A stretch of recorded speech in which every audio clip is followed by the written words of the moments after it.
మోకాళ్లలో గుజ్జును పెంచి నొప్పిని తగ్గించి సర్జరీని దూరం చేసే ఫ్రీడమ్ వాక్. జనరల్‌గా మన కోపం వస్తే ఏం చేస్తాం? ఆ టైంలో మన ముందు ఎలాంటి వస్తువులు ఉన్నా వెంటనే పగలగొట్టేస్తాం. లేదంటే మన వాళ్ళపైనే అరిచి గోల గోల చేస్తుంటాం. కానీ ఓ చోట మాత్రం మహిళలు లక్షలు ఖర్చు పెట్టి మరీ అడవులకు వెళ్లి అరుస్తున్నారట. అడవులకు వెళ్ళడం ఏంటి? పైగా లక్షలు ఖర్చు పెట్టి వెళ్లి అరవడం ఏంటని ఆలోచిస్తున్నారా? అవును. ఇదే ఇప్పుడు అక్కడ కొత్తగా ట్రెండ్ అవుతుందట. ఇంతకు ఇది ఎక్కడ జరుగుతోంది? అసలు స్టోరీ ఏంటో ఇప్పుడు తెలుసుకుందాం.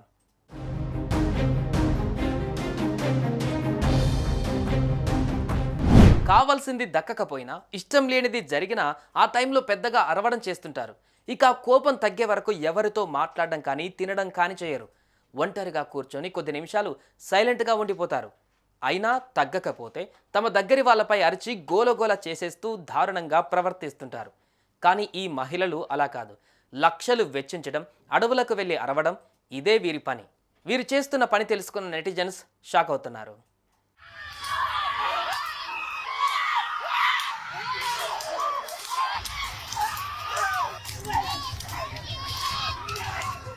ఇక విషయానికి వస్తే అమెరికా, యూరోపియన్ అనేక దేశాలలోని కొందరు మహిళలు కోపాన్ని తగ్గించుకోవడానికి అడవుల బాట పడుతున్నారట. ఇంతేకాదు అక్కడికి వెళ్ళిన వారు 5 నుంచి 6 లక్షల వరకు ఖర్చు చేస్తారట. వారి కోపం తగ్గే వరకు కర్రలు పట్టుకొని అరుస్తుంటారు. దీంతో పాటు అందరూ కలిసి స్పెషల్గా పార్టీలు కూడా చేసుకుంటున్నారు. ఇలా కోపం తగ్గే వరకు అందరూ ఏకమై అరుస్తూ తమ కోపాన్ని తగ్గించుకుంటున్నారని సమాచారం. ఇలా ఒకరిని చూసి ఒకరు అడవులకు వెళ్ళడం, కోపం తగ్గే వరకు అరవడం, ఆ తర్వాత తిరిగి రావడం చేస్తున్నారు.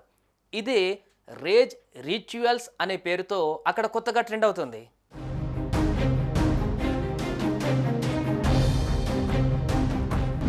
కోపం వస్తే మన దగ్గర వారిపైన అరవడం, లేదంటే కొద్దిసేపు ప్రశాంతంగా కూర్చోవడం చేస్తుంటాం.